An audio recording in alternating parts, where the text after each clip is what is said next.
नमस्कार दोस्तों। Last class में पढ़ा था हमने बोर कमेटी जो कि 1943 में आई थी, मुतलर कमेटी जो कि 1959 में आई थी, चड्डा कमेटी जो कि 1963 में आई थी, मुखर्जी कमेटी जो कि 1965 में आई थी, जंगलवाला कमेटी जो कि 1967 में आई थी, करतार सिंह कमेटी जो कि 1972 में आई थी और श्रीवास्तव कमेटी जो कि 1974 में आई थी। तो पार्ट वन हम पढ़ चुके हैं। अब है पार्ट सेकंड। तो इसमें देखते हैं, हम शुरुआत करते हैं नर्सिंग एवं नर्सिंग व्यवसाय पर हाई पावर कमेटी।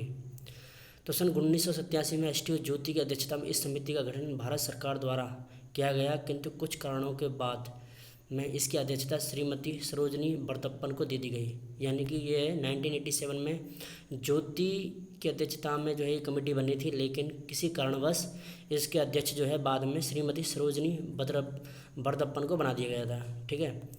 इस कमेटी के कुछ उद्देश्य थे जो किस प्रकार से हैं, जो कि ये इस प्रकार से हैं। पहला है ग्रामीण एवं शहरी क्षेत्रों में नर्सिंग देखभाल से संबंधित सेवाओं में नर्सों की कार्य परिस्थितियों की जांच पड़ताल करना एवं वास्तविक स्थिति का पता लगाना। यानी शहरों में और गांव में जो भी स्थिति है उनका पता लगाना, नर्सों की जो भी कार्य स्थिति है, नर्स किस परिस्थिति में जो है अपना वर्क कर रही हैं, उनका पता लगाना। दूसरा है सेकंड पॉइंट, समुदाय एवं चिकित्सालयों में सर्वोत्तम संभव देखभाल के लिए नर्सों की आवश्यकता का अध्ययन करना। यानी कि समुदाय में और हॉस्पिटल्स में अभी कितने स्टाफ वर्क कर रहे हैं और कितने नर्सों की आवश्यकता है, इस बात का भी पता लगाना। पॉइंट नंबर थर्ड है स्वास्थ्य सेवाओं को बेहतर बनाने के लिए नर्सिंग मानव संसाधन की आवश्यकता एवं प्रशिक्षण कार्य का अध्ययन करना। यानी नर्सिंग लोगों की सेवा करने के लिए जिन चीज़ों की आवश्यकता है, जिन संसाधनों की आवश्यकता है, उनका पता लगाना, और स्टाफ को जो नए संसाधन है या नई टेक्नोलॉजी आई है उसके रिगार्डिंग जो है स्टाफ को प्रशिक्षित करना या उनको ट्रेनिंग देना। ये भी इसका एक उद्देश्य था। पॉइंट नंबर 4 है बेहतर नर्सिंग सेवाओं के लिए राष्ट्रीय, राज्य, जिला और क्षेत्रीय स्तरों पर संगठित सेवाओं की आवश्यकता का अध्ययन करना। यानी कि हर एक लेवल पे, यानी स्टेट लेवल पे क्या सेवा प्रोवाइड की जानी चाहिए, राज्य स्तर पे, जिला स्तर पे, ब्लॉक लेवल पे, अलग अलग जो सेवाएं हैं जो एक साथ संगठित रूप से प्रसारित की जा सकें, दी जा सकें, उनका पता लगाना और उनको पूरा करना। उपरोक्त उद्देश्यों को लेकर समिति ने नर्सिंग कर्मियों की कार्य स्थिति, कार्य वितरण, कार्य अवधि, वेतन एवं भत्ते, पदोन्नति में अवसर, सतत शिक्षा, आवास स्थल, परिवहन, व्यावसायिक खतरे एवं अन्य कल्याणकारी मापदंड पर अध्ययन कर शहरी एवं ग्रामीण नर्सों के लिए अनुशंसाएं की थी। शिक्षा क्षेत्रों में भी अध्ययन कर अनुशंसाएं की थी। यानी कि इनका सारा उद्देश्य था कि नर्सिंग कर्मियों की जो है स्थिति का पता लगाना, उनके कार्य करने की स्थिति क्या है, वो किस तरीके की जो है फैसिलिटी या जो है सेवा प्रोवाइड कर रही हैं, कार्य अवधि क्या है, 8 घंटे काम करती हैं, 6 घंटे काम करती हैं, उनको मिलने वाला वेतन और भत्ते क्या क्या हैं, उनको जो वो सेवा कर रही है क्या एक टाइम के बाद में उनके जो है हेल्थ प्रमोशन होता है कि नहीं होता है पदोन्नति में, और उनकी जो है एजुकेशन के लिए क्या क्या फैसिलिटीज़ हैं, उनको हायर एजुकेशन के लिए और क्या क्या किया जा सकता है, वो जहाँ पे स्टाफ वर्क कर रहा है वहाँ पे आवास की व्यवस्था कैसी है, जल, पानी, बिजली, लाइट वगैरह की व्यवस्था कैसे है, इस बात का भी पता लगाना। परिवहन वगैरह का पता लगाना, व्यावसायिक खतरे, काम करते वक्त जो भी इन्फेक्शन है ना, उनका पता लगाना, उनको प्रोटेक्ट करने के लिए भी अन्य चीज़ें प्रोवाइड करना है। ये सारी चीज़ें जो हैं इस कमेटी का उद्देश्य थी। अब है हमारी नेक्स्ट पंचवर्षीय योजना, यानी 5 ईयर प्लान।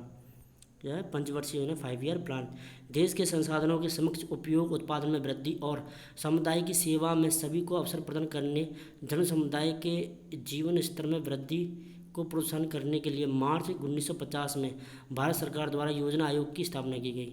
ठीक है। देश के सब महत्वपूर्ण कार्यों में एक रूपता लाने के लिए एक नीति निर्मित की गई जिसे पंचवर्षीय योजना का नाम दिया गया। चूँकि किसी भी देश के आर्थिक विकास को उच्च स्तर तक ले जाने के लिए मानव शक्ति का पूर्ण उपयोग होता है, इसलिए स्वास्थ्य को महत्वपूर्ण सहायक कारक माना गया है। स्वास्थ्य की महत्वता समझते हुए योजना कमीशन द्वारा स्वास्थ्य को पंचवर्षीय योजना में महत्वपूर्ण स्थान प्रदान किया गया है। केंद्र और राज्य सरकारों के बीच बेहतर समन्वय सुनिश्चित करने के लिए 1965 में केंद्रीय स्वास्थ्य मंत्रालय में योजना ब्यूरो का गठन किया गया था। किसके लिए? केंद्र और राज्य सरकारों के बीच में बेहतर समन्वय सुनिश्चित करने के लिए, यानी गुड कम्युनिकेशन को इस्टेब्लिश करने के लिए 1965 में जो है केंद्रीय स्वास्थ्य मंत्रालय में योजना ब्यूरो का गठन किया गया था। नेक्स्ट है योजना नियोजन के उद्देश्य के लिए स्वास्थ्य संबंधित निम्न विषयों को पंचवर्षीय योजना में सम्मिलित किया गया था। यानी कि पंचवर्षीय योजना में किन किन बातों का ध्यान रखा जाएगा उसके रिगार्डिंग बातें हैं। तो पहला है जल आपूर्ति एवं स्वच्छता के ऊपर ध्यान दिया गया है। उसके बाद में है सेकंड पॉइंट है संक्रामक रोगों पर नियंत्रण। संक्रामक रोगों पर नियंत्रण।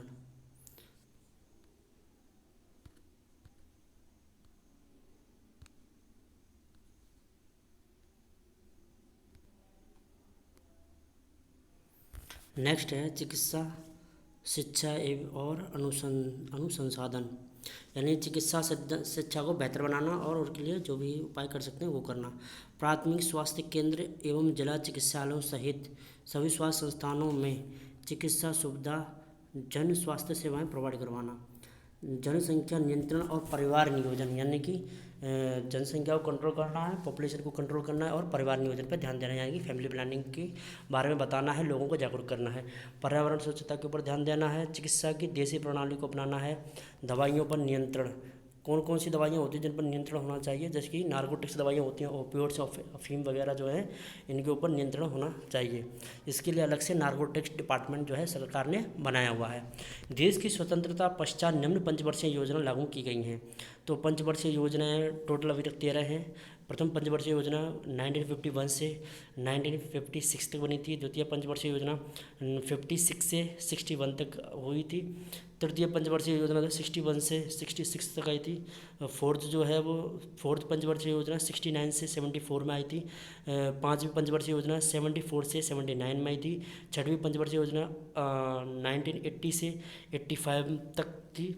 और सातवीं पंचवर्षीय योजना जो है 85 से 90 थी। और आठवीं पंचवर्षीय योजना 92 से 97 में थी। और नौवीं पंचवर्षीय योजना 97 से 2002 तक थी। 10वीं पंचवर्षीय योजना 2002 से 2007 तक थी। 11वीं पंचवर्षीय योजना 2007 से 2012 तक थी। 12वीं पंचवर्षीय योजना 2012 से 2017 तक थी। ठीक है, अगला है हमारा नेक्स्ट टॉपिक है मिनिमम नीड प्रोग्राम, यानी कि न्यूनतम आवश्यकता कार्यक्रम, मिनिमम नीड प्रोग्राम। तो इसके अंदर देखते हैं मिनिमम नीड प्रोग्राम सर्वप्रथम 5th 5 ईयर प्लान, यानी 5वीं जो पंचवर्षीय योजना थी उसके पहले वर्ष में प्रस्तुत किया गया था। यानी मिनिमम नीड प्रोग्राम आया था 5वीं पंचवर्षीय योजना के प्रथम वर्ष में। इस कार्यक्रम का एकमात्र उद्देश्य सामुदायिक लोगों की मूलभूत आवश्यकताओं की एक स्वस्थ और उच्चतर जीवन जीने के लिए जो कम से कम ज़रूरत हो पूर्ति करना था। यानी कि लोगों की जो मूलभूत आवश्यकता है उनकी पूर्ति करना था, जैसे कि पानी, आवास, जल, स्वच्छ वातावरण और लाइटिंग वगैरह पूर्ति करना था।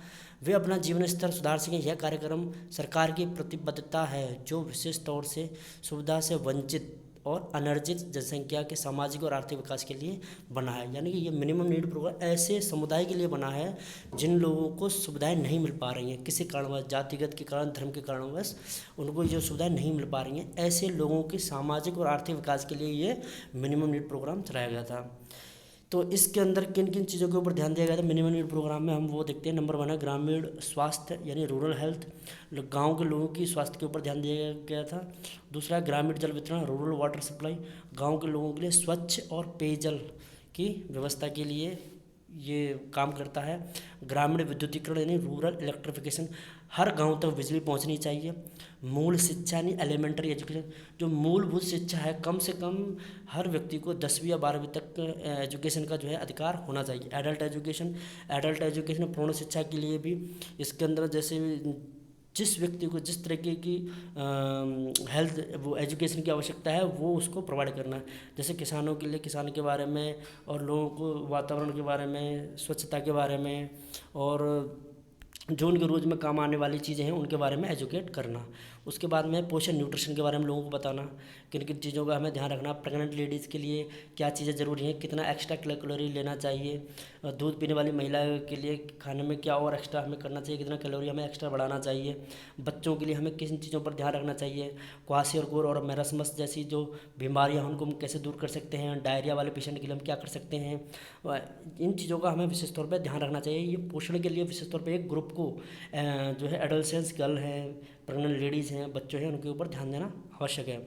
इसके बारे में इसमें बताया गया है। 7 पॉइंट है शहरी कच्ची बस्तियों की वातावरण सुधार में, यानी कि जो शहरों के अंदर जो कच्ची बस्तियां हैं, स्लम्स एरिया हैं, उनके विकास के उत्थान के लिए भी ये जो है मिनिमम नीड प्रोग्राम काम करता है। उसके बाद में 8 पॉइंट जमीन रहित श्रमिकों के लिए घर, ऐसे लोग जिनके पास में ज़मीन नहीं है, घर नहीं है, ऐसे लोगों के लिए घर की या आवास की व्यवस्था करवाना, ये भी इस कमेटी का जो है काम है। मिनिमम नीड प्रोग्राम के क्रियान्वयन या इम्प्लीमेंटेशन में जो सिद्धांत मुख्यतः काम आते हैं वे हैं, यानी कि मिनिमम नीड प्रोग्राम के जो इम्प्लीमेंटेशन में जो सिद्धांत काम में आते हैं वो कुछ इस तरीके से हैं कि MNP के अधीन उपलब्ध प्रदत्त सेवाओं को प्रथम मौजूदा अनर्जित यानी अनडिजर्व को पहुंचाना तथा विभिन्न क्षेत्रों में विषमता दूर की जा सके। यानी कि एक ऐसा ग्रुप, मिनिमम नीड प्रोग्राम का मुख्य उद्देश्य है कि एक ऐसा ग्रुप जिसको सेवाएं नहीं मिल रही हैं, किसी भी कारणवश, हो सकता है वो जाति के कारण नहीं मिल रही हूँ, या सामाजिक भेदभाव के कारण नहीं मिल रही हूँ, या फिर किसी धार्मिक भावना के कारण नहीं मिल रही हूँ, किसी भी कारणवश अगर किसी व्यक्ति तक जो है सेवा नहीं पहुँच पा रही, या इस कारण नहीं पहुँच पाती कि कुछ लोग जो है रीच नहीं कर पाते, दूर होते हैं, गाँव में होते हैं, ढाणियों में होते हैं, ऐसे लोगों तक जो है सेवाएं पहुंचाना, ये मिनिमम नीड प्रोग्राम का इस सबसे जो है प्रथम कार्य है। उसके बाद है ये इसलिए है ताकि जो समाज में और हमारे जो जिला या राष्ट्रीय स्तर पर जो विषमताएं पनपी हुई हैं, कुछ लोग अमीर हैं, कुछ लोग गरीब हैं, अमीरों को हर तरह की सेवाएं सुविधाएं मिलती हैं, लेकिन गरीबों को कोई ऐसा तबका होता है जहां तक जो प्राथमिक सेवाएं हैं वो भी नहीं पहुंच पाती हैं। तो इस विषमता को दूर करने के लिए ये जो है मिनिमम नीड प्रोग्राम काम करता है। सेकंड पॉइंट है मिनिमम नीड प्रोग्राम के अधीन उपलब्ध प्रदत्त सेवाओं को पैकेज के रूप में क्षेत्रों में इंटरसेक्टोरल एरिया प्रोजेक्ट के माध्यम से पहुंचाना ताकि उनका अधिक से अधिक प्रभाव पड़े। यानी कि ये नहीं कि हम एक देश के आखिरी कोने तक, आखिरी गांव तक अगर हम सुविधा दे रहे हैं तो 1 या 2 दी जाए, वो सारी सुविधाएं दी जाएँ जो शहरों में मिलती हैं और एक पैकेज के रूप में दी जाएँ, ताकि जो व्यक्ति जो समुदाय में है वो इन सेवाओं को ले रहा है उसे भी ये लगे कि हाँ हमारे तक हर तरीके की ज़रूरतें मिलती हैं। जैसे वैक्सीनेशन प्रोग्राम है तो वैक्सीनेशन के अंडर में बच्चे को जो है 0 से लेकर 9 माह तक के बच्चे को जो है सारी वैक्सीन हैं एक पैकेज के रूप में प्रोवाइड की जाती हैं। उसी तरीके से हर एक प्रेग्नेंट लेडीज़ है तो प्रेग्नेंट लेडीज़ के लिए pre term care, intra partum care और पोस्ट टर्म केयर की भी व्यवस्था की, एक पूरा पैकेज है। इसी तरीके से हर व्यक्ति के लिए एक पैकेज के रूप में जो है सुविधाएं पहुंचनी चाहिए, ये प्रोग्राम काम करता है। नेक्स्ट है हमारा 20 पॉइंट्स प्रोग्राम यानी 20 सूत्री कार्यक्रम। नेक्स्ट है 20 पॉइंट्स प्रोग्राम यानी 20 सूत्री कार्यक्रम। पंचवर्षीय योजना के साथ भारत सरकार ने 1975 में 20 सूत्री कार्यक्रम की शुरुआत की थी। कब? पंचवर्षीय योजना के साथ में 1975 में 20 सूत्री कार्यक्रम की शुरुआत की थी, जिसका उद्देश्य था सामाजिक न्याय एवं आर्थिक बढ़ोतरी करना। सामाजिक न्याय मतलब कि सामाजिक दृष्टि से सभी को इक्वल हेल्थ जो सर्विसेज हैं उनका इक्वल डिस्ट्रीब्यूशन करना, हर व्यक्ति तक जो हेल्थ सर्विसेज समान रूप से वितरित की जाए, एवं आर्थिक बढ़ोतरी करना। जो तबका गरीब है उनको सेवाएं मुफ्त में दे करके, उनके हेल्थ को प्रमोट करके, उनके जो स्वास्थ्य को बढ़ा करके और उनको आर्थिक सुविधाएँ भी जो है लाभ मिल सके। इस तरीके से जो है ये प्रोग्राम जो है बनाया गया था। 20 अगस्त 1986 में 20 सूत्री कार्यक्रम को संशोधित किया गया, जिसका उद्देश्य था, यानी 20 अगस्त 1986 में 20 सूत्री कार्यक्रम को संशोधित करने के बाद में कुछ नियम बदले गए और जिनके उद्देश्य क्या थे? पहला था गरीबी हटाना, सबसे मोस्ट इम्पोर्टेंट था इसका काम गरीबी हटाना। दूसरा था उत्पादकता बढ़ाने में, प्रोडक्शन को और ज़्यादा अच्छे से बढ़ाना ताकि जो बढ़ती जनसंख्या है सभी लोगों की पूर्ति की जा सके। पॉइंट नंबर 3 है असमानता कम करना। जैसे कि गरीब है, अमीर है, उस असमानता को कम करने के लिए प्रयास किए गए। सामाजिक एवं आर्थिक कमियों को दूर करना। सामाजिक और आर्थिक कमी है, जातिगत भेदभाव है, उसको दूर करना। आर्थिक कमी, गरीब और अमीर का जो सुविधाओं के टाइम पे जो डिस्ट्रीब्यूशन है, अमीरों को सुविधाएं मिलती हैं, गरीबों को नहीं मिल पाती है, इन कमियों को भी दूर करना जो है 20 सूत्री कार्यक्रम का मेन उद्देश्य भी रहा। उसके बाद में जीवन की गुणवत्ता में सुधार करनी है, यानी कि लाइफ को जो है वो अच्छे से इम्प्लीमेंट करना, लोगों के जीवन में सुधार हो। ठीक है।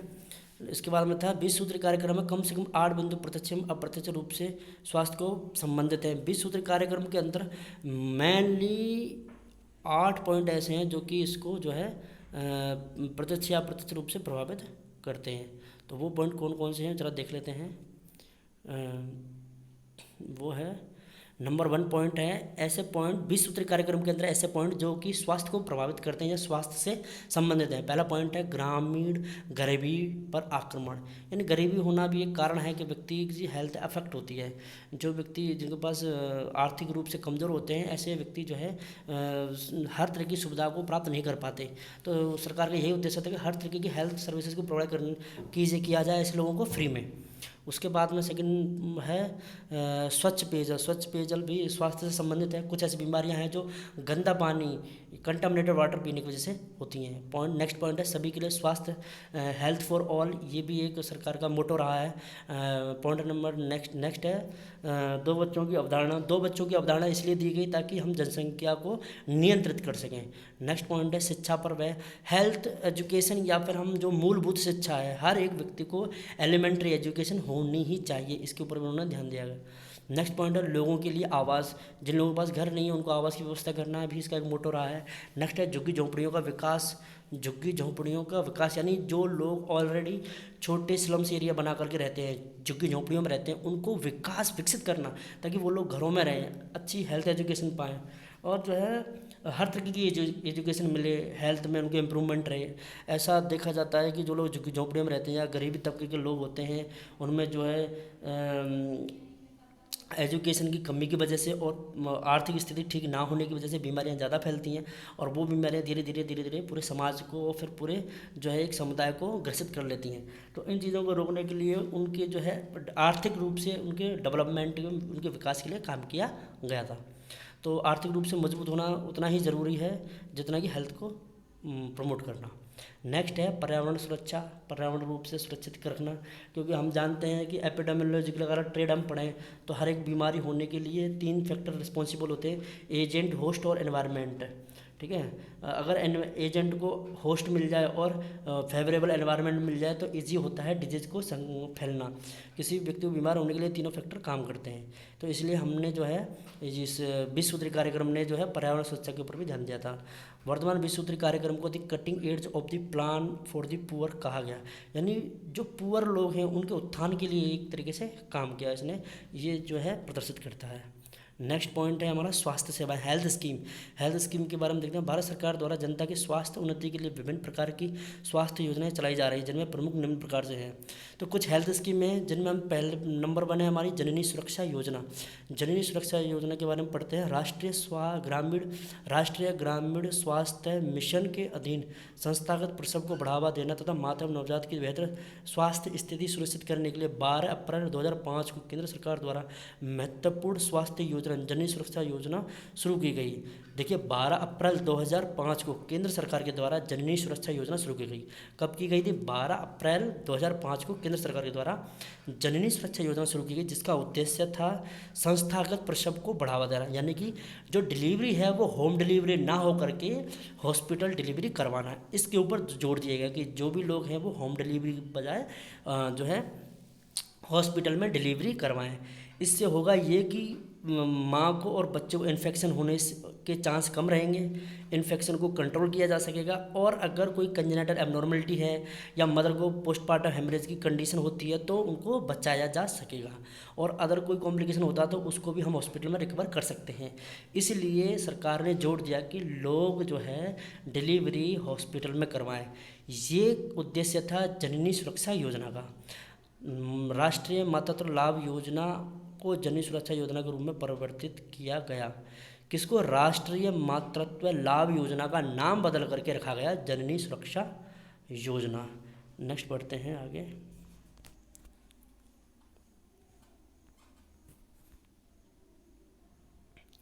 जननी सुरक्षा योजना के क्या क्या उद्देश्य थे?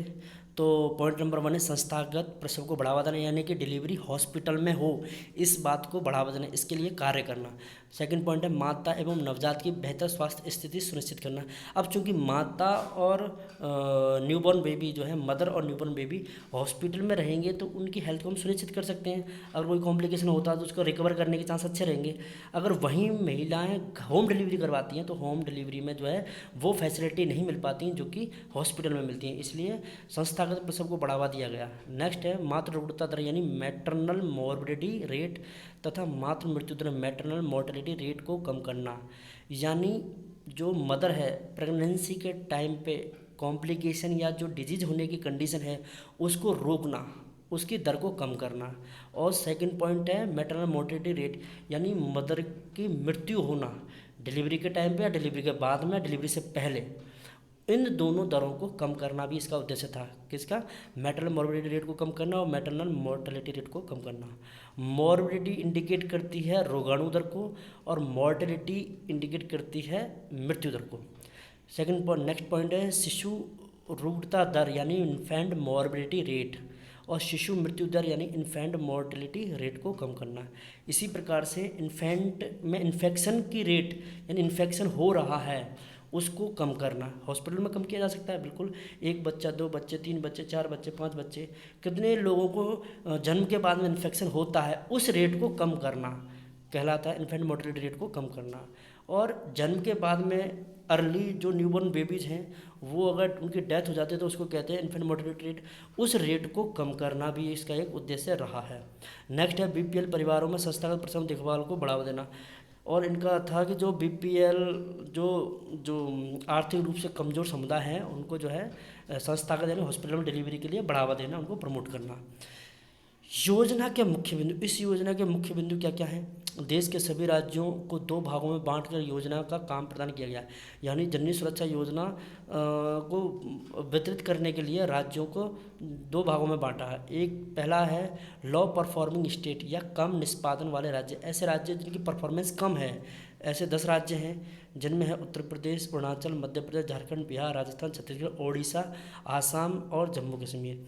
ऐसे राज्यों में क्या किया गया, लाभार्थी को सभी SC/ST वर्ग की महिलाएं जो राज्य के सरकारी अस्पताल या मान्यता प्राप्त निजी अस्पतालों में प्रसव करवाती हैं तो राज्यों में लाभ के लिए 2 संतानों की पाबंदी नहीं है। और ऐसी डिलीवरी वाली महिला को 1400 रुपये देने का प्रावधान और आशा जो नर्स है उसको 600 रुपये देने का प्रावधान रखा गया है।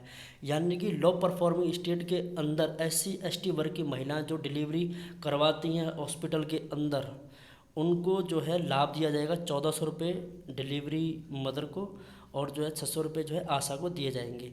और इस राज्य ने एक और शर्त रखी है कि भाई उन बच्चों में 2 संतानों की पाबंदी नहीं है, यानी कि अगर तीसरा बेबी होता है तो भी उनको ये सुविधा मिलेगी। ठीक है, उसके बाद में है अगर यही नॉन परफॉर्मिंग स्टेट के अंदर यही लाभ अगर शहरी क्षेत्रों में दिया जाए तो शहरी क्षेत्रों में 1000 रुपये दिए जाएंगे डिलीवरी वाली मदर को यानी प्रेग्नेंट लेडीज़ को, और 400 रुपये दिए जाएंगे आशा को। अब नेक्स्ट है high performing state. High performing state की अगर हम बात करें तो इसमें है आपके ये जो 10 राज्य थे लो परफॉर्मिंग स्टेट, इनको छोड़ करके बाकी सभी राज्य जो है हाई परफॉर्मिंग स्टेट हैं। और इनमें जो है लाभार्थी के लिए क्या सुविधा रखी गई है, गरीबी रेखा के नीचे जीवन यापन करने वाली महिलाएं जिनकी उम्र 19 वर्ष या उससे अधिक हो, ऐसी महिलाएं जिनकी उम्र 19 ईयर्स से ज़्यादा हो, और सभी SC/ST वर्ग की महिलाएं 2 संतान तक ही लाभ दे होगा, यानी जो इनको जो सुविधा मिलेगी वो केवल 2 संतान तक ही मिलेगी। कहाँ? हाई परफॉर्मिंग स्टेट के अंदर। जिसके अंदर अगर हम ग्रामीण क्षेत्र में बात करें तो जो मदर है लेबर में जो मदर है उसको 700 रुपये और आशा को 600 रुपये दिए जाएंगे डिलीवरी के बाद में। और शहरी क्षेत्रों की अगर बात करें तो जो डिलीवर्ड मदर है उसको 600 रुपये और आशा को 400 रुपये देने का प्रावधान है। आशा को यह राशि प्रोत्साहन के रूप में दी जाती है। प्रसूता और आशा की राशि का सहयोग 2012-13 की योजना के अंतर्गत दी जा रही है। पहले यह राशि कम हुआ करती थी। आशा को प्रोत्साहन राशि प्रसव पूर्व देखभाल और आदि संस्थागत प्रसव करवाने पर प्रदान की जाती है।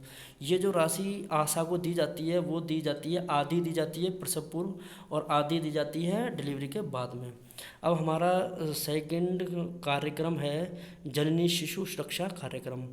माताओं और बच्चों के लिए बेहतर स्वास्थ्य सुविधाएं प्रदान करने के उद्देश्य से सरकार ने 1 जून 2011 को जननी शिशु सुरक्षा कार्यक्रम शुरू किया था। 1 जून 2011 को जननी शिशु सुरक्षा कार्यक्रम शुरू किया गया था। जननी शिशु सुरक्षा कार्यक्रम शुरू हुआ 1 जनवरी 2011 को। कार्यक्रम के तहत निम्न सुविधाएं दी गई। सरकारी स्वास्थ्य संस्थानों में प्रसूति बिल्कुल मुफ्त रहेगी। ऑपरेशन में प्रसूति की सुविधा बिल्कुल मुफ्त की जाएगी, यानी कि ऑपरेशन से, यानी जो सिजेरियन सेक्शन करते हैं, लोअर सेगमेंट सिजेरियन सेक्शन, उसकी जो सुविधा है वो भी सरकारी अस्पतालों में मुफ्त रहेगी। यानी कि डिलीवरी अगर नॉर्मल तरीके से होती है वो भी मुफ्त है, और अगर जो डिलीवरी है वो ऑपरेशन के थ्रू हो रही है तो वो भी मुफ्त रहेगी। ठीक है। उसके बाद में साथ ही दवाइयाँ 3 दिन खाना सामान्य प्रसूति की स्थिति में, अगर नॉर्मल डिलीवरी हुई है तो ऐसी महिला को दवाइयाँ फ्री रहेंगी, 3 दिन का खाना फ्री मिलेगा और रहना फ्री मिलेगा। अगर फीमेल जो है ऑपरेशन के द्वारा बेबी को बॉर्न किया गया है तो 7 दिन तक ऑपरेशन की स्थिति में सभी जांचें फ्री रहेंगी, खून की व्यवस्था रहेगी, घर से अस्पताल लाने की सुविधा रहेगी, नवजात को 30 दिन तक मुफ्त इलाज की सुविधा रहेगी, आपात स्थिति में लाने ले जाने की व्यवस्था भी रहेगी, एंटीनेटल केयर, पोस्टनेटल केयर की सुविधा रहेगी, बीमार शिशु की जटिलताओं की देखभाल करने की भी सुविधा जो है प्रोवाइड की जाएगी। अब हमारा आता है पॉइंट नंबर 3, नवजात शिशु सुरक्षा कार्यक्रम। कौन सा कार्यक्रम? नवजात शिशु सुरक्षा कार्यक्रम, जो न्यूबॉर्न बेबीज हैं उनके लिए।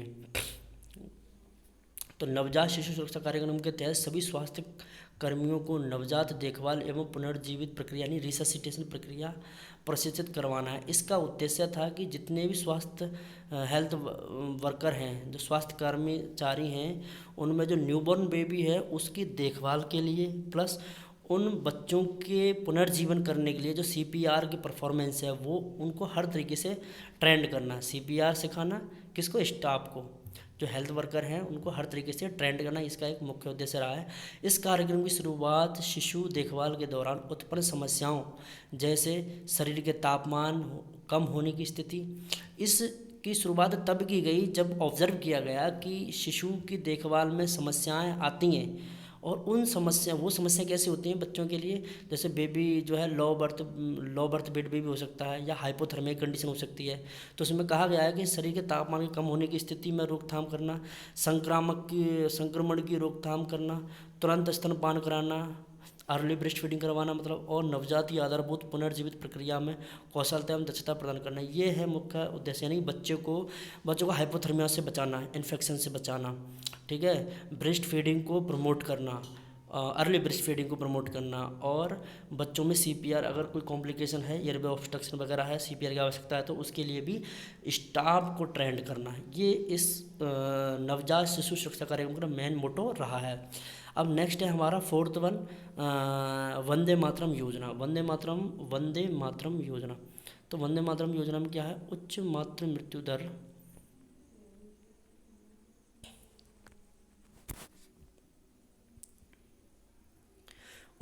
मृत्यु दर के कारण 9 फरवरी 2004 को वंदे मातरम योजना की शुरुआत की गई। प्रत्येक माह की 9 तारीख को राजकीय एवं निजी चिकित्सा संस्थानों में सभी विशेषज्ञ OPD में गर्भवती महिलाओं को निःशुल्क प्रसव पूर्व एवं प्रसवोत्तर जांच एवं परामर्श सेवाएं ऐच्छिक रूप से प्रदान कर रहे हैं। यानी वंदे मातरम जो स्कीम है ये आई थी 9 फरवरी 2004 को, 9 फरवरी 2004 को। और इन्होंने कहा कि प्रत्येक माह की 9 तारीख को, प्रत्येक महीने की 9 तारीख को गवर्नमेंट हॉस्पिटल हो या निजी हॉस्पिटल हो, गवर्नमेंट हो या निजी हॉस्पिटल हो, सभी हॉस्पिटल के अंदर गर्भवती महिलाओं को प्रसव पूर्व और प्रसव के बाद में सभी तरह की जांचें और परामर्श ऐच्छिक रूप से फ्री रहेंगे। ये वंदे मातरम योजना के अंदर था। मातृ सेवा को समर्पित इस स्वैच्छिक योजना में चिकित्सक अपनी सेवाएं समुदाय को अपने निजी चिकित्सालयों में प्रदान करते हैं। ये सेवाएं कहाँ प्रदान की जाती हैं? निजी चिकित्सालयों में, जो प्राइवेट हॉस्पिटल्स हैं अपनी इच्छा से प्रदान करते हैं। इस योजना के अंतर्गत नामांकित सभी चिकित्सक अपने क्लिनिक और नर्सिंग होम पर वंदे मातरम का लोगो प्रदर्शित करते हैं और लाभार्थियों को निःशुल्क सेवा प्रदान करते हैं। सभी जो प्राइवेट हॉस्पिटल हैं वो अपनी इच्छा से, अपनी खुद की इच्छा से, सेवा भाव की दृष्टि से सभी को जो है, सभी महिलाओं को और अपने नर्सिंग होम में सभी तरह की सुविधाएं जो है मुफ्त में प्रोवाइड करते हैं। इस सेवा में सम्मिलित है नंबर 1 आयरन एवं फॉलिक एसिड की गोलियों का वितरण। प्रेग्नेंट महिलाओं के लिए है आयरन की और फॉलिक एसिड की गोलियों का जो है निःशुल्क वितरण करना। और दूसरा पॉइंट है गर्भ निरोधक गोलियां देना, जैसे मालायन मालाडी का वितरण करना। और टीटी यानी टेटनस टॉक्सोइड के इंजेक्शन की व्यवस्था। टेटनस टॉक्सोइड के इंजेक्शन जो है अर्ली प्रेगनेंसी में होते ही फर्स्ट डोज लगाते हैं और फर्स्ट डोज के बाद में 4 वीक के बाद जो है सेकंड डोज लगाते हैं। सभी मरीजों को जिन्हें निदान पश्चात उच्च देखभाल की आवश्यकता होती है उन्हें वंदे मातरम कार्ड के साथ सरकारी चिकित्सालयों में रेफर किया जाता है। वो मरीज जिनको वंदे मातरम कार्ड बना हुआ है और उनको आगे जो है उच्च क्वालिटी की केयर की आवश्यकता है, उनको वंदे मातरम कार्ड के साथ में सरकारी चिकित्सालयों में रेफर कर दिया जाता है। अब है हमारी नेक्स्ट 5th वन, आशा योजना। आशा योजना। आशा योजना की शुरुआत राष्ट्रीय ग्रामीण स्वास्थ्य योजना यानी NRHM के अंतर्गत 12 अप्रैल 2005 को की गई। 12 अप्रैल 2005 में कौन सी? आशा योजना NRHM के अंडर में 12 अप्रैल 2005 को ग्रामीण जनसंख्या को प्रभावी स्वास्थ्य देखभाल प्रदान करने के उद्देश्य से हुई थी। आशा जन समुदाय एवं महिला स्वास्थ्य और आंगनवाड़ी कार्यकर्ता के मध्य कड़ी का कार्य करती है। जन समुदाय एवं महिला स्वास्थ्य और आंगनवाड़ी कार्यकर्ता के मध्य कड़ी का कार्य करती है। कौन? आशा। आंगनवाड़ी कार्यकर्ता और जन समुदाय के बीच में कड़ी का कार्य करती है, यानी वो कनेक्ट कर रखती है। कौन? आशा। आशा की नियुक्ति 1000 की जनसंख्या पर की जाती है। 1000 की जनसंख्या पर आशा नियुक्त होती है। आशा उसी गांव की होती है जिस गांव में आशा 1000 की पॉपुलेशन पे है, उसी गांव से एक महिला को जो है आशा बनाया जाता है। उसकी आयु 25 वर्ष से 45 वर्ष तक की हो सकती है। आशा उसी गांव की ग्राम पंचायत की जवाबदेही होगी। आशा किसको रिपोर्ट करेगी? अपने ही गांव की ग्राम पंचायत को रिपोर्ट करती है। आशा को स्वास्थ्य सेवाओं के लिए मानदेय दिया जाता है, यानी आशा को जो भी स्वास्थ्य सेवाएं हैं उसके लिए जो है एक वेतन प्रोवाइड किया जाता है। अब है नेक्स्ट है हम आशा के प्रमुख कार्य। आशा के क्या क्या कार्य हैं? महिलाओं के प्रसव पूर्व एवं प्रसव पश्चात देखभाल करना, है ना। दूसरा है संस्थागत प्रसव देखभाल करना, यानी कि हॉस्पिटल के अंदर जो है देखभाल करना मरीज जो प्रेग्नेंट लेडीज़ है या फिर जो डिलीवर्ड मदर है। आंगनवाड़ी केंद्रों पर टीकाकरण करवाना। पूरक आहार यानी कि बैलेंस डाइट प्रोवाइड करना। स्वास्थ्य शिक्षा यानी हेल्थ एजुकेशन देना। स्कूल पूर्व शिक्षा का संचालन, यानी ऐसे बच्चे जो स्कूल अभी नहीं जाते हैं, छोटे हैं, तो उनको आंगनबाड़ी पे जो है शुरुआती जो शिक्षा है वो प्रोवाइड करना, ये भी आशा का काम रहा है। पर्यावरणीय स्वच्छता और शौचालयों का निर्माण करवाना।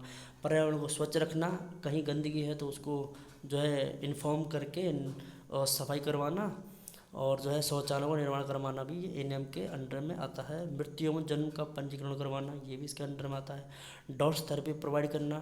डॉट्स थेरेपी प्रोवाइड की जाती है TB के मरीजों को। डॉट्स की फुल फॉर्म होती है direct observe treatment short course therapy. ये TB के मरीजों को प्रोवाइड की जाती है, ये आशा का काम रहा है। ORS थेरेपी प्रोवाइड करना। और परिवार नियोजन फैमिली प्लानिंग के तहत गर्भ निरोधक साधन उपलब्ध करवाना। फैमिली प्लानिंग में महत्वपूर्ण भूमिका रही है आशा की। नेक्स्ट है 6 राष्ट्रीय बाल स्वास्थ्य कार्यक्रम। राष्ट्रीय बाल स्वास्थ्य कार्यक्रम की फरवरी 2013 में शुरुआत हुई। इस कार्यक्रम का उद्देश्य बाल स्वास्थ्य परीक्षण और स्वास्थ्य सेवाओं का समय पूर्व क्रियान्वित करना था। इसका उद्देश्य क्या रहा था? बाल स्वास्थ्य परीक्षण करना, यानी कि जो बच्चे स्कूल में जाने वाले बच्चे हैं या घर में जो बच्चे हैं उनका परीक्षण करना कि कहीं कोई डिजीज़ तो नहीं है, और स्वास्थ्य सेवाओं को प्रोवाइड करना है। ये सब 4D जो कि बच्चों में मौजूद रहते हैं उनका संपूर्ण समय पूर्व निदान एवं प्रबंध किया जाता है। इस कार्यक्रम से देश भर में लगभग 27 करोड़ बच्चे जिनकी आयु 0 से 18 वर्ष है लाभान्वित होंगे। राष्ट्रीय ग्रामीण स्वास्थ्य मिशन के तहत बाल स्वास्थ्य परीक्षण एवं समय पूर्व स्वास्थ्य सेवाओं के क्रियान्वित में लगभग 30 चिन्हित स्वास्थ्य समस्याओं के लिए समय पूर्व निदान, निःशुल्क इलाज एवं प्रबंधन सम्मिलित है। यह स्वास्थ्य समस्या है, यानी कि इस प्रोग्राम का मुख्य उद्देश्य था 4D के ऊपर काम करना। और वो 4D कौन कौन से हैं? पहला है डिफेक्ट एट बर्थ यानी जन्मजात विकृति, दूसरा है डेफिशिएंसी यानी कि बच्चे के अंदर जो कमी है, थर्ड पॉइंट है डिजीज़ ऑफ चाइल्डहुड बचपन की बीमारियां, और फोर्थ पॉइंट है डेवलपमेंटल डिले एंड डिसेबिलिटीज़ बच्चों के विकास में देरी और अपंगता। तो हम चारों 4D को जो है 1 बाय 1 करके पढ़ते हैं। पहला है डिफेक्ट एट बर्थ यानी जन्मजात विकृति। बच्चों में कौन कौन सी विकृति हैं जो जन्मजात देखने को मिलती हैं? तो इसमें न्यूरल ट्यूब डिफेक्ट है। Neural tube defect folic acid की कमी की वजह से होती है। अगर प्रेग्नेंट लेडीज़ के अंदर फॉलिक एसिड की कमी है तो ऐसे बच्चों में न्यूरल ट्यूब डिफेक्ट होने के चांस होते हैं। नेक्स्ट है डाउन सिंड्रोम। डाउन सिंड्रोम भी एक जन्मजात विकृति है। इसके अंदर जो है 21 जो गुणसूत्र है उसकी ट्राइसोमी हो जाती है, उसके कारण ये परेशानी देखने को मिलती है। पॉइंट नेक्स्ट है cleft lip and cleft palate, यानी जन्मजात अगर बेबी बॉर्न जन्मजात जो बेबी है उसके जो लिप हैं वो कटे हुए हों या जो पैलेट है वो कटा हुआ हो अंदर से, तो ऐसे बेबी क्या है कि अपनी मदर का जो है ब्रेस्ट मिल्क है उसको सक नहीं कर पाते, और सक ना करवाने के कारण उनमें इन्फेक्शन और बहुत सारी परेशानियां देखने को मिलती हैं। अच्छे तरीके से ग्रोथ एंड डेवलपमेंट नहीं हो पाता है, इसलिए इनको भी जो है ट्रीट किया जाता है। टेलिप्स इक्विनोवेरस ये एक तरीके की बीमारी है या जन्मजात समस्या है जिसमें देखा जाता है कि बच्चों के जो लेग हैं वो सेपरेट होते हैं, यानी कि यहाँ समस्या पैरों के अंदर होती है। नेक्स्ट है developmental dysplasia of the hip, यानी ऐसे बच्चे जन्म से ही उनका जो हिप यानी जो कमर वाला हिस्सा है पेल्विक रीजन जो है उसमें जो है गड़बड़ी देखने को मिलेगी, उसमें असमानता देखने को मिलेगी, उनका अच्छे तरीके से विकास नहीं हो पाता है। नेक्स्ट है कंजेनाइटल कैटरेक्ट। कुछ बच्चे ऐसे होते हैं जिनको जन्म से ही अंधापन होता है, कैटरेक्ट की कंडीशन होती है। नेक्स्ट है कंजेनाइटल डीफनेस। कुछ बच्चे ऐसे होते हैं जो जन्म से ही बहरे होते हैं। और नेक्स्ट है कंजेनाइटल हार्ट डिजीज़। कुछ बच्चे ऐसे होते हैं जिनको जन्मजात हार्ट डिजीज़ भी हो सकती है। Patent ductus arteriosus, ventricular septal defect, foramen ovale वगैरह वगैरह को भी कंजेनाइटल हार्ट डिजीज हो सकती है। नेक्स्ट है रेटिनोपैथी ऑफ प्रीमेच्योरिटी। ऐसे बेबी जो प्रीमेच्योर हैं और प्रीमेच्योर बॉर्न हुए हैं ऐसे बच्चों के अंदर जो है सबसे ज़्यादा जो समस्या देखने को मिलती है वो रेटिनोपैथी की देखने को मिलती है, यानी रेटाइना जो है उनकी ख़राब होती है, डिजीज कंडीशन होती है। नेक्स्ट है पॉइंट नंबर 2 डेफिशिएंसी की अगर हम बात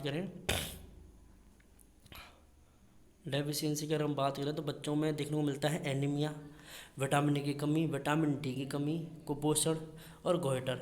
पॉइंट नंबर 3 है डिजीज़ ऑफ चाइल्डहुड। बचपन की जो बीमारियां हैं उनकी अगर हम बात करें तो चर्म रोग हो सकता है, scabies, fungal infection, eczema, otitis media यानी मिडिल ईयर का इन्फेक्शन ओटाइटिस मीडिया कहलाता है वो हो सकता है। रूमेटिक हार्ट डिजीज़, यानी रूमेटिक हार्ट डिजीज़ एक ऑटोइम्यून डिजीज़ है, खुद की बॉडी जो है वो है खुद की बॉडी को ही, इंसान की बॉडी की जो इम्यूनिटी है वो खुद की बॉडी को ही डिस्ट्रॉय करना स्टार्ट कर देती है, ऑर्गन्स को, जो मेजर ऑर्गन्स हैं उनको डिस्ट्रॉय करना स्टार्ट कर देती है। और नेक्स्ट है reactive airway disease. Reactive airway disease यानी एयरवे के अंदर इन्फेक्शन होना, ये भी एक प्रॉब्लम हो सकती है। डेंटल कैरीज यानी दांतों का सड़ना, ये भी एक प्रॉब्लम हो सकती है। कंजक्टिवाइटिस डिसऑर्डर, कन्वल्सिव डिसऑर्डर यानी बच्चों को मिर्गी आना, दौरे पड़ना, ये भी एक समस्या हो सकती है। पॉइंट नंबर 4 है विकास में देरी एवं अपंगता यानी developmental delay and disabilities. Developmental delay और डिसेबिलिटीज़ के अंदर हम पढ़ते हैं विजन इम्पेयरमेंट, बच्चों में जो है विजन इम्पेयरमेंट की समस्या हो सकती है, हेयरिंग इम्पेयरमेंट हो सकता है, न्यूरोमोटर इम्पेयरमेंट होता है, जो मोटर नर्व हैं वो अच्छे से काम नहीं करती हैं, न्यूरोमोटर इम्पेयरमेंट हो सकता है, मोटर डिले हो सकता है, जो मोटर कमांड है जो ब्रेन की जो नर्व है, मोटर नर्व, उनका कमांड अच्छे से नहीं कर पाना ही मोटर डिले कहलाता है। कॉग्निटिव डिले कह सकता है, यानी कि जो बच्चे हैं उनके अंदर जागरूकता अच्छे से ना हो चीज़ों को परखने समझने की, वो कॉग्निटिव डिले कहलाता है। लैंग्वेज डिले हो सकता है, लैंग्वेज को सीखना बोलना हो सकता है उसमें कमी हो। बिहेवियर डिसऑर्डर हो सकता है, जो नॉर्मल बिहेवियर है उसको परसीव ना करते हुए अब नॉर्मल बिहेवियर शो करे बच्चा। नेक्स्ट है लर्निंग डिसऑर्डर, बच्चों की सीखने की क्षमता में कमी हो सकती है।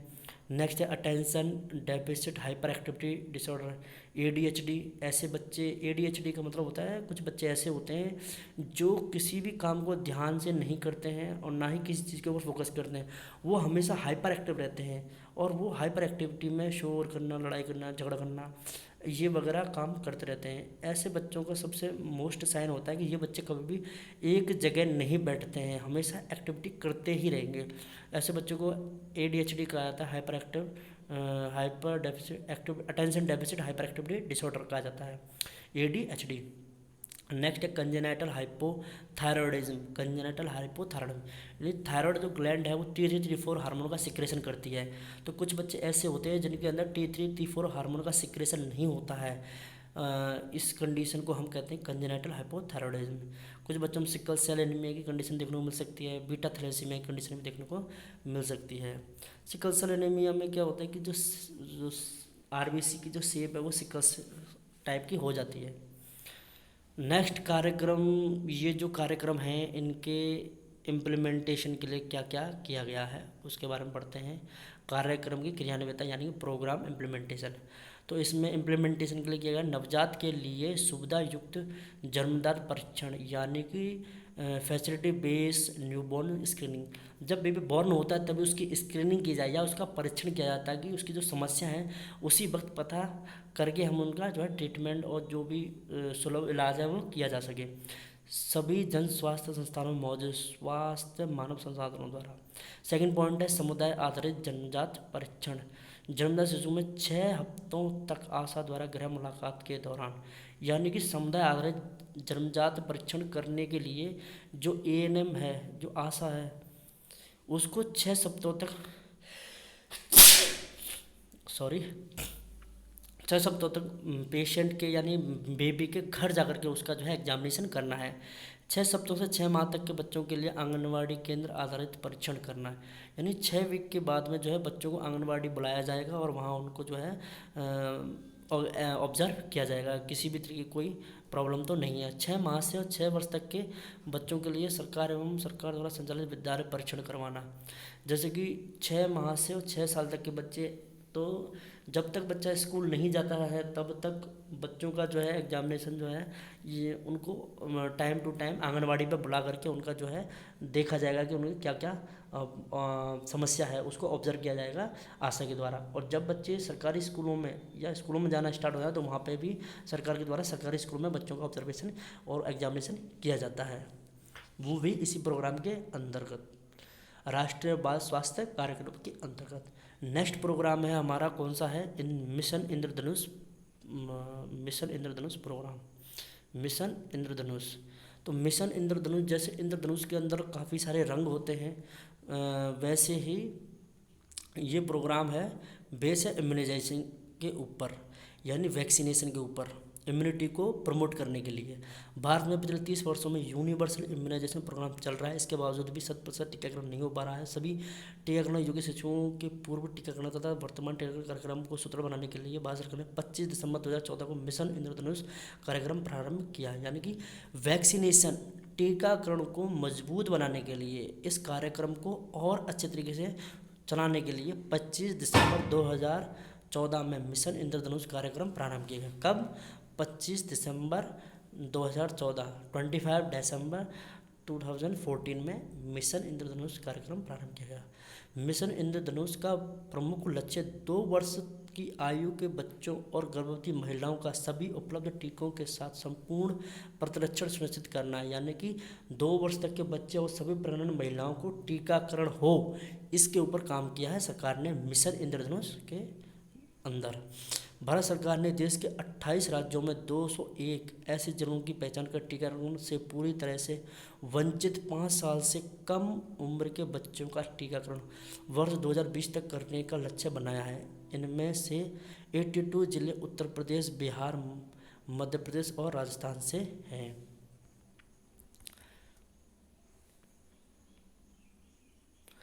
नेक्स्ट, इस मिशन के तकनीकी सहयोगी हैं WHO है, यूनिसेफ है, रोटरी इंटरनेशनल और अन्य दानी सभी NGOs हैं जो कि मिशन इंद्रधनुष के लिए काम करते हैं।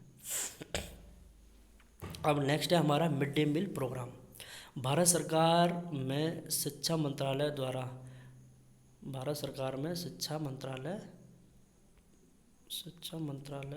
द्वारा स्कूली शिक्षा में कुपोषण की समस्या दूर करने के लिए सन 1962 में मिड डे मील योजना शुरू की गई। कब? 1962 में स्कूली बच्चों में कुपोषण की समस्या को सही करने के लिए, सुधारने के लिए 1962 में जो है मिड डे मील प्रोग्राम या योजना की शुरुआत की गई। इस कार्यक्रम का उद्देश्य स्कूली से बच्चों में कुपोषण को रोककर उनके स्वास्थ्य स्तर को बढ़ाना था, बच्चों को स्कूलों की तरफ आकर्षित करना एवं उन्हें स्कूलों में नियमित रखना ताकि साक्षरता के स्तर में सुधार किया जा सके। और इसका एक और उद्देश्य था, कुपोषण को रोकना तो था ही, ऊपर से इसका था कि ये जो है हेल्थ को प्रमोट करें, बच्चों को स्कूलों की तरफ आकर्षित करें और नियमित जो है वो बच्चे जो है रेगुलरली स्कूल में आएँ। ये भी इसका एक औचित्य रहा है, एक पर्पज़ रहा है। इस कार्यक्रम के अंतर्गत प्रत्येक बच्चों को लगभग 200 दिनों के लिए पूरक आहार दिया जाएगा, यानी मिड डे मील दिया जाएगा। इस कार्यक्रम के अंतर्गत प्रतिदिन दिए जाने वाले भोजन का मॉडल मेनू निम्न प्रकार से है, यानी कि जो बच्चों को मिड डे मील प्रोग्राम में खाना मिलेगा वो कैसा होगा। तो इसमें अनाज होगा 75 ग्राम प्रति बालक, दालें 30 ग्राम प्रति बालक, तेल एवं वसा 8 ग्राम प्रति बालक, पत्तेदार सब्जियां 30 ग्राम प्रति बालक और अन्य सब्जियां 30 ग्राम प्रति बालक। मिड डे मील स्कीम, इस कार्यक्रम को प्राथमिक शिक्षा के सहयोगी राष्ट्रीय पोषण कार्यक्रम, नेशनल प्रोग्राम और nutrition support to primary education के नाम से भी जाना जाता है। मिड डे मील स्कीम को जाना जाता है national program of nutritional support to primary education. केंद्र द्वारा संचालित इस कार्यक्रम को 15 अगस्त 1995 में शुरू किया गया तथा 2004 में कार्यक्रम को संशोधित किया गया। कार्यक्रम का उद्देश्य बच्चों का स्कूलों में दाखिला करवाना, उन्हें रोक के रखना, उनके पोषण को ध्यान में रखना, उद्देश्यों की पूर्ति के लिए कक्षा 1 से 5 तक सभी बच्चों को कम से कम पूर्ण पका हुआ खाना जिसमें 300 किलो कैलोरी एवं 8 से 12 ग्राम प्रोटीन हो उपलब्ध करवाना था मिड डे मील प्रोग्राम का उद्देश्य। नेक्स्ट है राष्ट्रीय स्वास्थ्य कार्यक्रम। राष्ट्रीय स्वास्थ्य कार्यक्रम, नेशनल हेल्थ प्रोग्राम। स्वतंत्रता के पश्चात भारत ने अपने नागरिकों के स्वास्थ्य स्तर को सुधारने हेतु कुछ कार्यक्रम अपनाए जिन्हें राष्ट्रीय स्वास्थ्य कार्यक्रम का नाम दिया गया। इन राष्ट्रीय स्वास्थ्य कार्यक्रमों द्वारा केंद्र और अन्य राज्य सरकारों के साझा रूप से सामान्य जन की संक्रामक, असंक्रामक एवं अन्य रोगों से बचाव हेतु उपाय करती है तथा साथ ही स्वच्छ वातावरण का विकास, पोषण स्तर में विकास, जनसंख्या नियंत्रण आदि महत्वपूर्ण घटकों पर केंद्रित रहती है।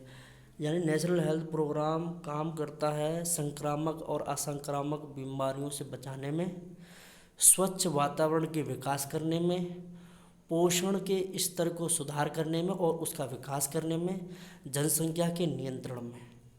तो इसमें है पहला ऑब्जेक्टिव है राष्ट्रीय स्वास्थ्य कार्यक्रम को संचालित करने के उद्देश्य। जो नेशनल हेल्थ प्रोग्राम है उसको संचालित करने के क्या उद्देश्य रहे थे। तो पहला है इसमें सामान्य जन का स्वास्थ्य स्तर सुधारना, नंबर 1 पॉइंट, हर एक व्यक्ति के स्वास्थ्य स्तर को सुधारना और उसको प्रमोट करना। पॉइंट नंबर 2, संक्रामक बीमारियों को नियंत्रित एवं उन्मूलन करना, यानी कि संक्रामक बीमारियों को रोकना और उनको कम्प्लीटली इरेडिकेट करना इस देश से, इस वर्ल्ड से। सेकंड पॉइंट था असंक्रामक बीमारियों को रोकना। जो असंक्रामक बीमारियां जैसे हार्ट अटैक, हैजा और क्या बोलते हैं जो भी हाइपरटेंशन है ना, ऐसी बीमारी को जो है रोकना। वातावरण को स्वच्छ रखना और स्वच्छ वातावरण को बढ़ावा देना। जनसंख्या वृद्धि को नियंत्रित करना भी इसका एक उद्देश्य रहा है। नेक्स्ट है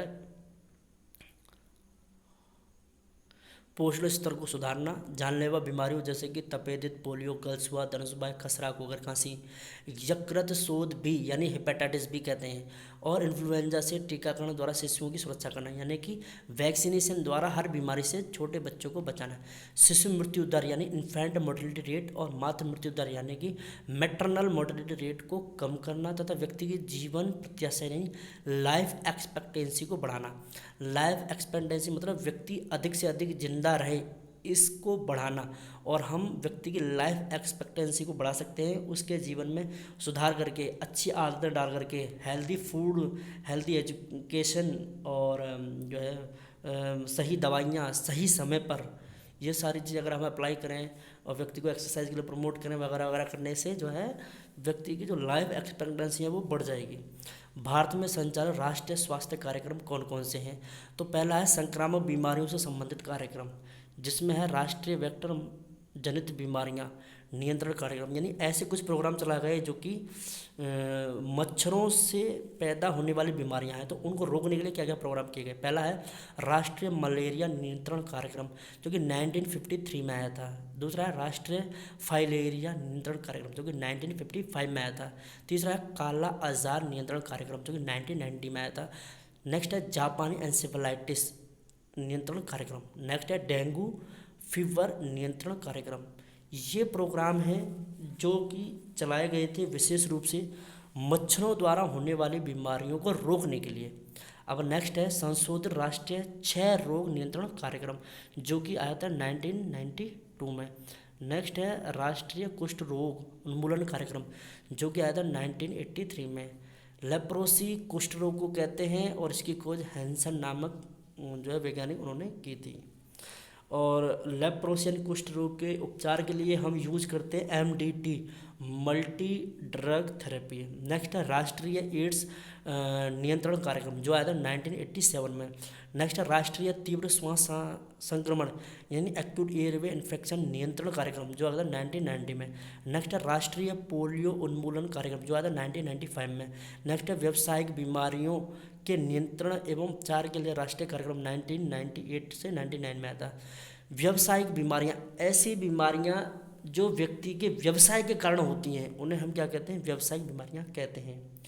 जैसे कि जो व्यक्ति कंप्यूटर के ऊपर काम करते हैं तो कंप्यूटर की रोशनी के कारण उनकी आंखें कमज़ोर हो जाती हैं और चश्मे का नंबर बढ़ जाता है या चश्मा लग जाता है, ये भी एक व्यावसायिक बीमारी है। जैसे कि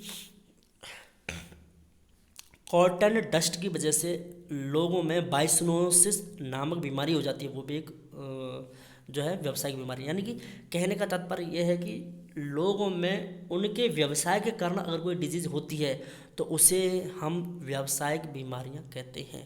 नेक्स्ट है राष्ट्रीय गुनिया कृमि उन्मूलन कार्यक्रम जो कि आता है 1984 में।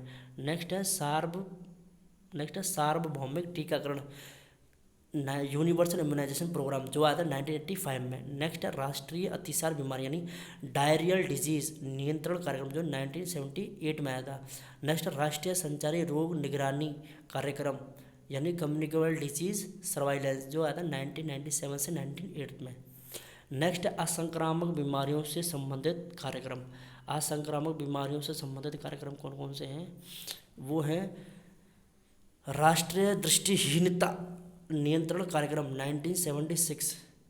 संक्रामक बीमारियां जो होती है जो इन्फेक्शन कारण होती है। असंक्रामक बीमारियां जो इन्फेक्शन की वजह से नहीं होती, नॉर्मली जो है व्यक्ति के हो ही जाती हैं, वो होती हैं असंक्रामक बीमारियां।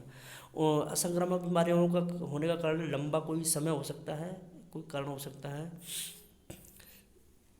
असंक्रामक बीमारियों से संबंधित कार्यक्रम है राष्ट्रीय दृष्टिहीनता ब्लाइंडनेस नियंत्रण कार्यक्रम 1976, राष्ट्रीय गलगंड गोइटर नियंत्रण कार्यक्रम 1962, राष्ट्रीय आयोडीन अल्पता विकार नियंत्रण कार्यक्रम 1992, राष्ट्रीय कैंसर नियंत्रण कार्यक्रम 1975 से 76 तक, राष्ट्रीय मधुमेह नियंत्रण कार्यक्रम 1987 तक, राष्ट्रीय मानसिक स्वास्थ्य कार्यक्रम 1982। नेक्स्ट पोषण से संबंधित कार्यक्रम राष्ट्रीय विटामिन ए रोग निवारण कार्यक्रम 1970। नेक्स्ट है राष्ट्रीय पोषण रक्त अल्पता रोग निवारण कार्यक्रम 1970।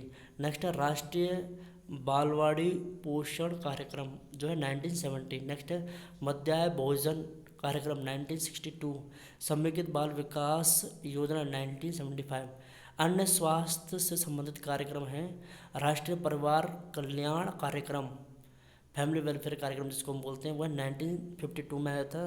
प्रजनन एवं शिशु स्वास्थ्य कार्यक्रम 1997 में आया था। अखिल भारतीय अस्पताल प्रसव पश्चात कार्यक्रम 1966 में आया था। राष्ट्रीय पानी पूर्ति एवं स्वच्छता कार्यक्रम 1954 में आया था। न्यूनतम आवश्यकता कार्यक्रम 1974 में आया था। 20 सूत्री कार्यक्रम 1975 में आया था। राष्ट्रीय ग्रामीण स्वास्थ्य मिशन 2005 में आया था। समेकित रोग निरीक्षण का परियोजना जो कि 2004 में आई थी। अब नेक्स्ट है राष्ट्रीय स्वास्थ्य नीतियाँ, जो कि हम अगली क्लास में पढ़ेंगे। Thank you.